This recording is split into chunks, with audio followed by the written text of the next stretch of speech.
Hello and welcome to the Network Direction video channel.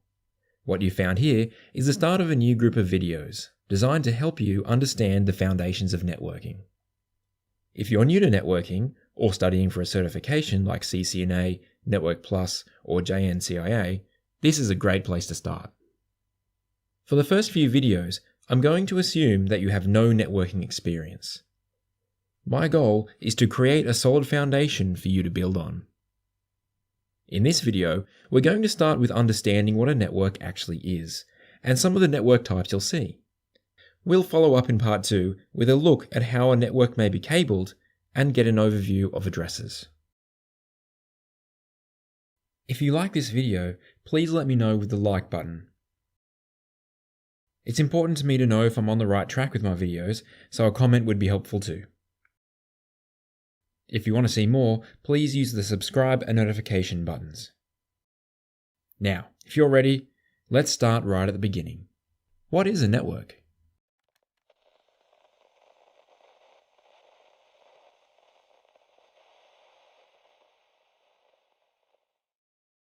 So maybe you already know what a network is.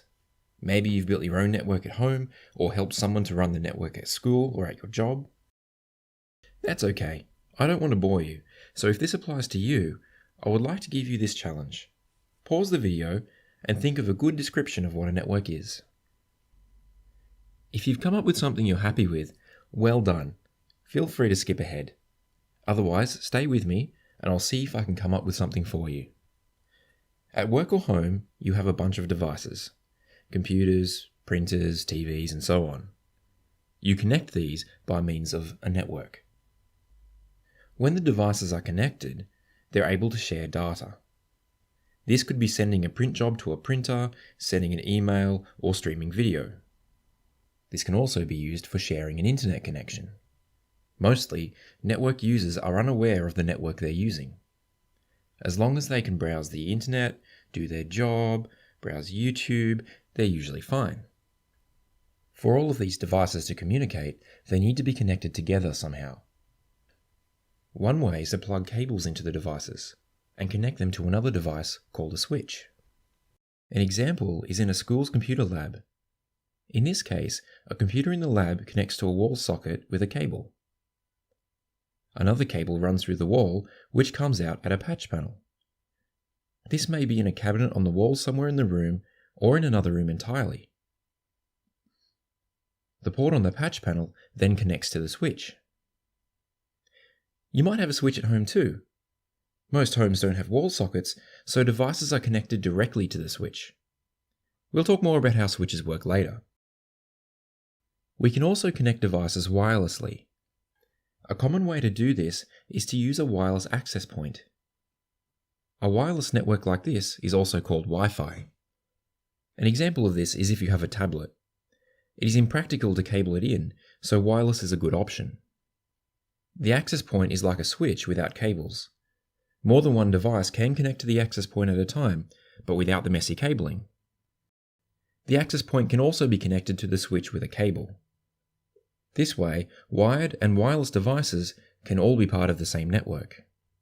Having both wired switches and wireless access points gives you more connection options. Imagine you have a laptop in an office.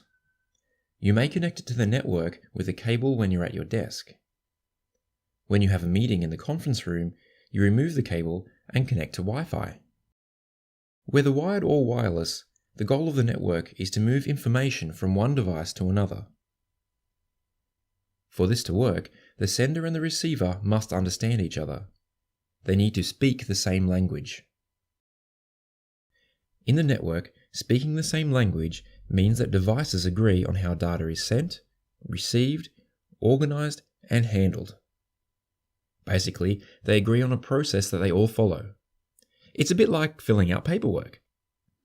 This is called a protocol.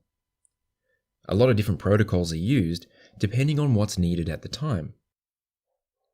Network software and hardware are designed with these protocols in mind. You will hear of protocols like Ethernet and TCP, which are used for sending and receiving data.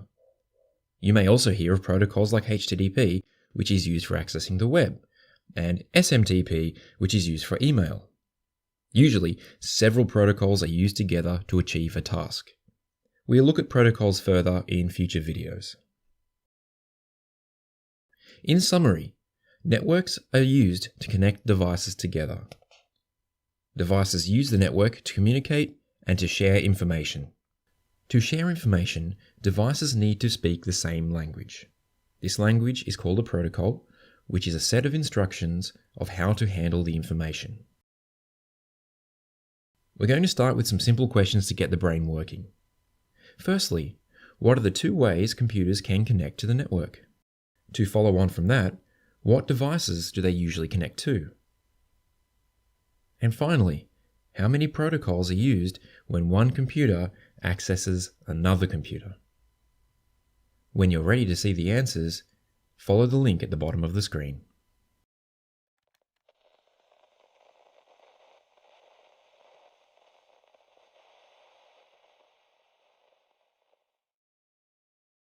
Networks connect devices. You could call devices on the network nodes. Nodes may include devices that help control the traffic flowing through a network, like switches and routers. Nodes also include endpoints or hosts. These are devices that send and receive the bulk of the traffic. This includes workstations, servers, printers, and so on. Networks come in different sizes. A network at home is an example of a small network. These networks usually only have a few nodes. This is called a SOHO network. SOHO means Small Office Home Office. These networks typically have a couple of computers, a printer, a few phones and tablets. Some devices will be wireless, and some are connected to a switch. This might be a good time to mention that people often say hub when they mean switch. You can see why, of course, as the switch looks like a central hub in a SOHO network. But please keep in mind that switches and hubs are very different things. Hubs are really old technology that you generally don't see anymore outside of a museum, while switches are modern and commonly used. They look very similar, so it's easy to mix them up.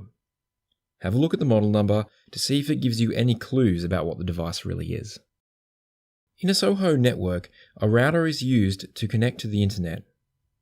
You might find that the router, switch, and access point are all integrated into one device. While a SOHO network will only have a few devices, a corporation, for example a bank, will have many devices. This is called an enterprise network. The enterprise network may cover several floors in a building. They may also have several office buildings in different cities or even across different countries. An internet provider has a very large network. This is called a service provider network. Not only do they provide internet access, they also offer services to connect their customers together. Consider the bank with offices all around the country. The service provider uses part of their network to join these offices together. When devices are collected into a local area, we call this a local area network, or LAN. The LAN may be a small network. In a SOHO network, the LAN is the switch with the handful of devices connected. Or the LAN may be part of a bigger network, like an enterprise network. This network may have many switches, routers, and access points, depending on their needs.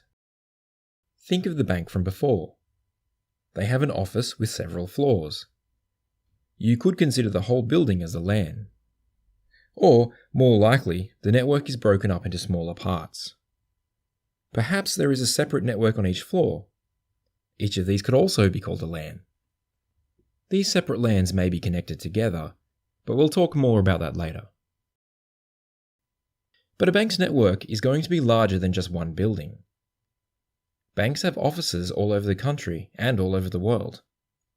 Even though they are far apart, these networks can be joined together. This is called a WAN, or Wide Area Network. Imagine for a moment that you work for a company with an office in Sydney and an office in Melbourne. You could contact a service provider and they can connect these offices for you. WANs are a topic all of their own, so we'll cover them in detail in a later video. Let's take a moment for a quick summary. All networks are different, and this includes their size. A SOHO network is very small, while an enterprise network may be very large. Of course, your network could fit in anywhere in between. A LAN or local area network is a collection of network devices in a local area, like a single building. A WAN or wide area network connects networks that are far apart. And once again, it's time to get the brain working. Here's something to think about. You work for a company that has a finance division, an engineering division, and an admin division. Each group have their own network, and the networks are joined together.